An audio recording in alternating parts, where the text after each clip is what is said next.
This is Professor Michael Chapman. I'm one of the most experienced IVF doctors in Australia. I believe that an important part that I can contribute is to educate patients in relation to fertility, infertility, and all that involves. These series of podcasts help to educate you. I hope they are helpful to you. If you wish to know more, however, I'm more than happy to have you contact me via email, which is profmchapman@gmail.com, or make an appointment to see me on 9138 4222.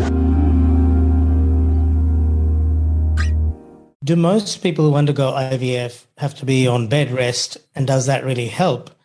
Or should she just lessen her movement and not really lie down in bed? Okay. Obviously, this is an area that's been studied very widely because, if it made a difference, we'd be asking everybody to do the same thing. And certainly there have been lots of studies, particularly in the early days of IVF, where people were put to bed. Now, the studies show absolutely no benefit from anything other than being normal. I mean, all I say to patients is, don't ride a horse.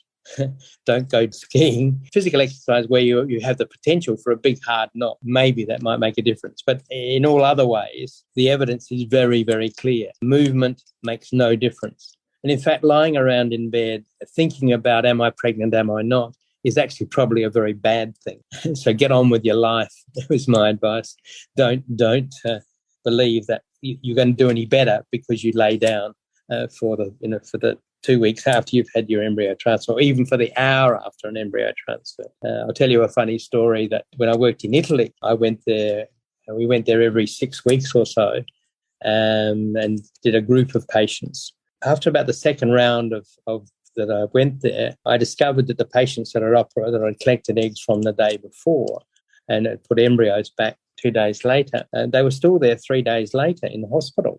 And I went, hold on, the evidence is not there that this is going to make any difference. And then I discovered that the gynecologist who owned the hospital had a reason for keeping them there, which you can all work out.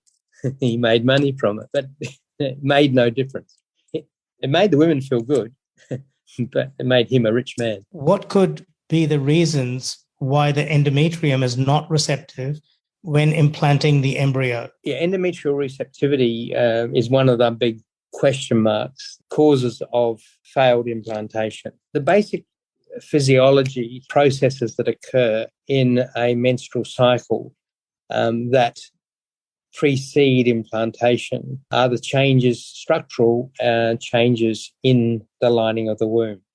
God evolved us, women, to have a period every month. And that period was because the cycle was unsuccessful in producing a pregnancy. The primary reason for a menstrual cycle is to release an egg to produce a pregnancy. That's what we were set up to do. And in that evolution, what's happened is that the lining of the womb has been programmed to reach a point around 5 to 7 days after ovulation to be receptive to the embryo that arrives in the uterus. The things that make it receptive are the glandular tissue that have secretions that contain growth factors, vitamins, good nutrients to foster the growth of the embryo in the uterus, but also to encourage it to attach and bury itself in the endometrium. That process requires progesterone to drive it. And so when you ovulate, your progesterone levels go up,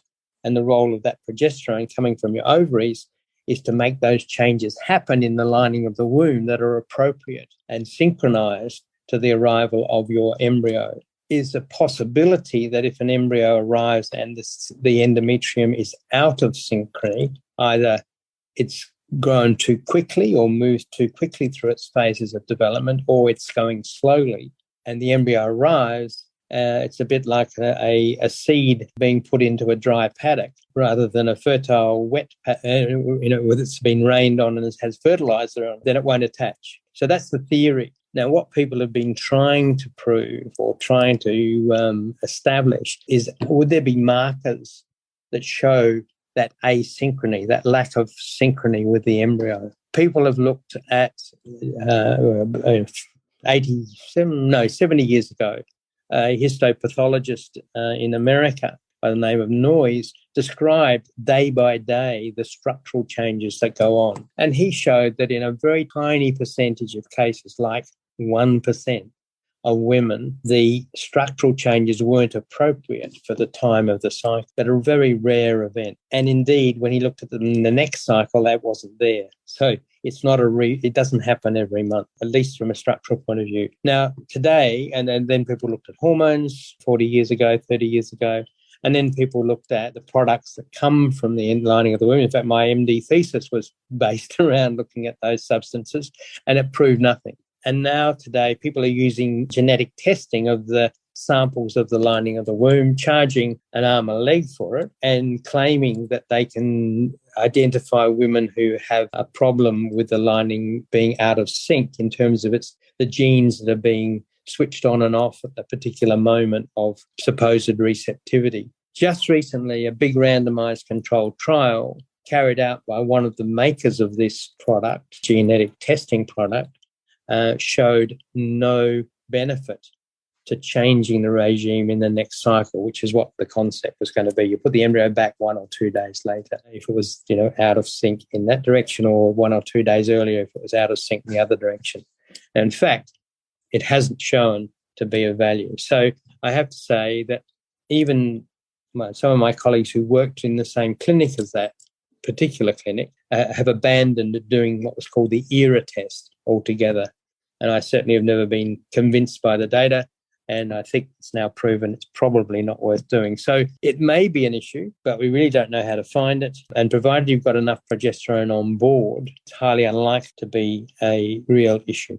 And don't forget that you can access all the previous episodes by going to our website, www.theivfjourney.com, and select IVF Journey Podcast from the navigation menu.